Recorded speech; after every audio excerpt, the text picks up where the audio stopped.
ఖమ్మం జిల్లాలోని మధుర నియోజకవర్గంలో స్థానిక శాసనసభ్యులు రాష్ట్ర ఉప ముఖ్యమంత్రి వర్యులు బండి విక్రమార్క గారి ఆధ్వర్యంలో వ్యవసాయ శాఖ మంత్రి వర్యులు తుమ్మల గారు సహచర మంత్రులమంతా ఈ సభని సక్సెస్ చేయాలి అనేది అందరి ఉద్దేశం.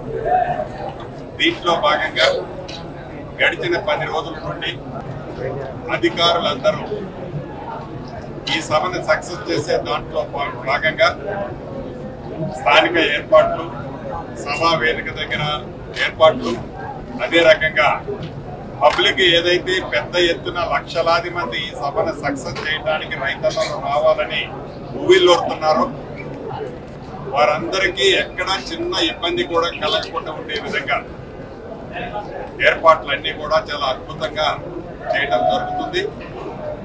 వితిన్ ది టైంలోనే ఈ సభకు కావాల్సిన అన్ని ఏర్పాట్లు కూడా పూర్తి చేసే విధంగా యంత్రాంగం, అధికార యంత్రాంగం, గౌరవ జిల్లా కలెక్టర్ గారు కానీ, గౌరవ సిపి గారు, అదే రకంగా ఇంకా రాష్ట్రంలో వ్యవసాయ శాఖ ఉన్నతాధికారులందరూ కూడా కాన్సన్ట్రేట్ చేసి నేనట్టు పనిచేస్తున్నారు.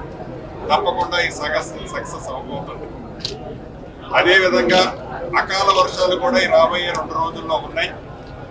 ఏ వర్షం వచ్చినా, ఏ విపత్తు వచ్చినా ఈ సభ అనుకున్న దానికంటే డబల్ త్రిబుల్తో ఈ సభ సక్సెస్ అవుతుందనే నమ్మకం, విశ్వాసం ఈ ప్రభుత్వం గడిచిన 2.5 సంవత్సరాల నుండి రైతుల కోసం ఏవైతే చేశామో, చెప్పిన ప్రతి కార్యక్రమాన్ని రైతన్నకి చేరుస్తున్నామో అదే ఈ సభ సక్సెస్ కి మెయిన్ రీజన్ అనేది నేను భావిస్తున్నాను.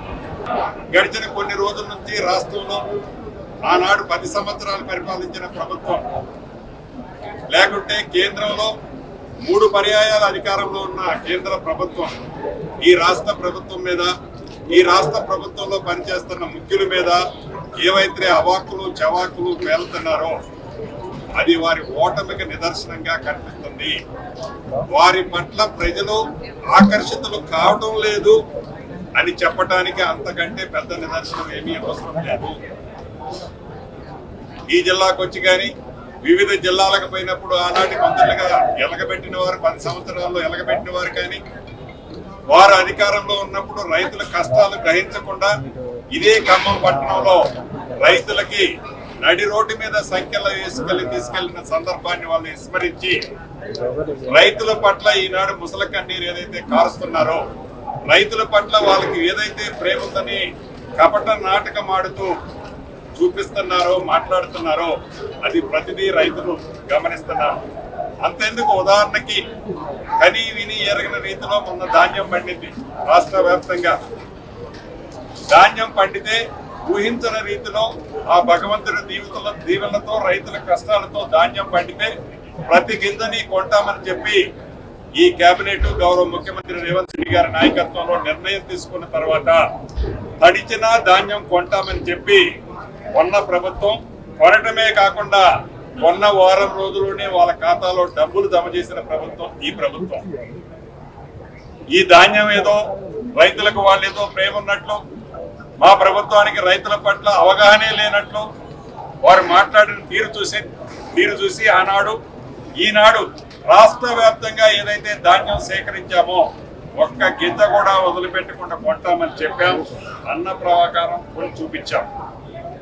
అది ప్రజా ప్రభుత్వం, పేదవాడికి అండగా ఉండే ప్రభుత్వం. ఇది దొరల ప్రభుత్వంగా మీరు తీసుకున్న నిర్ణయాలు, మీరు చేపట్టిన కార్యక్రమాలు, సంక్షేమ కార్యక్రమాల్లో రాజకీయ లబ్ధి కోసం మీరు మాట్లాడిన తీరు, ఆనాడు మీరు అధికారంలో ఉన్నప్పుడు మీరిచ్చిన వాగ్దానాలు ఆనాడు మీరు విస్మరించారు. కాబట్టే ఈ ప్రజా ప్రభుత్వం, ఇందిరమ్మ ప్రభుత్వం కావాలని ప్రజలు దీవించారు. దాన్ని జీర్ణించుకోలేని మీరు ఈనాడు ఈ ప్రభుత్వం పట్ల అవాకులు చవాకులు పేలుతున్నారే తప్ప ఇంకొకటి లేదు అనేది అనేక సందర్భాల్లో రాష్ట్ర వ్యాప్తంగా ఉన్న ప్రజలు ఎన్నికల్లో ఇచ్చిన ఫలితాలే వాటికి నిదర్శనం.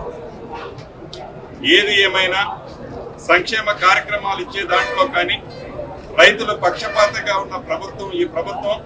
రైతులకి చరిత్రలో ఏ రాష్ట్రంలో ఏ రాష్ట్ర ప్రభుత్వం ఇవ్వని విధంగా రైతన్నలకి అన్ని సంక్షేమ కార్యక్రమాలు ఈనాడు ఈ ప్రభుత్వం ఇస్తుంది, చేస్తుంది, భవిష్యత్తులో కూడా చేయబోతుంది. ఒక్క రైతులకే కాదు, నిరుద్యోగ తమ్ముళ్ళకు కూడా ఉద్యోగాలు ఇస్తామని చెప్పి 2 సంవత్సరాల్లోనే 72,000 ఉద్యోగాలు ఇచ్చిన ప్రభుత్వం ఈ ఇందిరమ్మ ప్రభుత్వం. ఇంకా అతి కొద్ది రోజుల్లో వేలాది నోటిఫికేషన్లు కూడా పిలవబోతున్నాం. నిరుద్యోగ యువతకి కూడా అండగా ఉండే ప్రభుత్వం. మహిళల్ని కోటేశ్వర్లు చేస్తామని 1 కోటి మందిని ఇచ్చిన మాట ప్రకారం వడివడిగా దాంట్లో కూడా ప్రణాళికలు చేపట్టి వాటిని కార్యరూపం దాల్చుతున్నాం. అంతెందుకు, ఇళ్ల విషయానికి వచ్చినప్పుడు ఆనాటి మీ 10 సంవత్సరాల్లో కట్టిన ఇల్లు ఈనాడు మేము మొదట విడత ఇచ్చిన ఇళ్లలో 25% ఉంది. ఇంకా భవిష్యత్తులో మొన్ననే మళ్ళీ 2.5 లక్షలు రూరల్కి, 1 లక్ష కోర్ అర్బన్ కి ఇచ్చాం. 3వ విడత ఇస్తాం, 4వ విడత ఇస్తాం. ఇల్లు ఈ కాగితం వరకే కాకుండా కట్టుకున్న ప్రతి వారికి టెన్షన్ గా 1 రూపాయి లంచం లేకుండా హైదరాబాద్ లో బటన్ నొక్కితే నా పేదింటి ఆడబిడ్డ ఎవరైతే ఇల్లు కట్టుకున్నారో వారి ఖాతాలో జమ చేస్తుంది ఈ ప్రభుత్వం. ఇలా సంక్షేమ కార్యక్రమాలు, అభివృద్ధిని కూడా ఎక్కడా కుంటిపడకుండా ఆనాడు నీటిపారుదల శాఖలో ఏవైతే కాళేశ్వరంలో కానీ సీతారామ ప్రాజెక్టు లాంటి అనేక ప్రాజెక్టులలో లబ్ధి కోసం మీరు చేసిన ఎస్టిమేట్లు కానీ, టెండర్లు కానీ, పనులు కానీ అసంపూర్తిగా 10 సంవత్సరాల్లో మీరు వదిలేసిపోతే వడివడిగా వాటిని పూర్తి చేసే ప్రణాళికలు తయారు చేయడమే కాకుండా కార్యరూపం దాల్చి ఆ ప్రాజెక్టులు కూడా పూర్తి చేస్తుంది ఈ ప్రభుత్వం. అంతేకాదు, ఈ రోజు గౌరవ ముఖ్యమంత్రి రేవంత్ రెడ్డి గారి చేతుల మీదుగా ఈ రాష్ట్రం ఉమ్మడి ఆంధ్రప్రదేశ్ ఉన్నప్పుడు కూడా రోడ్ల సెక్టార్కి అంత పెద్ద ఎత్తున నిధులు ఇవ్వలేదు. ఈ రోజు పంచాయతీరాజ్ కానీ, R&Bలో కానీ సుమారు 22,000 కోట్ల రూపాయలతో మరికొన్ని గంటల్లో గౌరవ ముఖ్యమంత్రి రేవంత్ రెడ్డి గారు నల్లగొండ కాన్స్టిట్యున్సీలో శ్రీకారం చుడుతున్నారు. 22,000 కోట్ల రూపాయల రోడ్లకి పంచాయతీరాజ్ R&B నుండి కూడా శంకుస్థాపన చేసే కార్యక్రమానికి చేపడుతున్నాం. ఇలా నీటిపారుదల కానీ, రోడ్డు సెక్టార్లు కానీ, ఎడ్యుకేషన్ లో కానీ, హెల్త్ లో కానీ ఆల్ సెక్టార్స్ లో ఈ ప్రభుత్వం అభివృద్ధి చేస్తుంది. కాబట్టి పేదవాడి కష్టానికి ఈ ప్రభుత్వం అండదండలుగా ఉండదు. కాబట్టి ఏ ఎన్నికలు వచ్చినా అది పట్టణ ప్రాంతంలో కానీ, గ్రామీణ ప్రాంతంలో కానీ ప్రజలు ఈ ప్రభుత్వానికి పూర్తి మద్దతుగా ఉన్నారు, తెలియజేస్తున్నారు.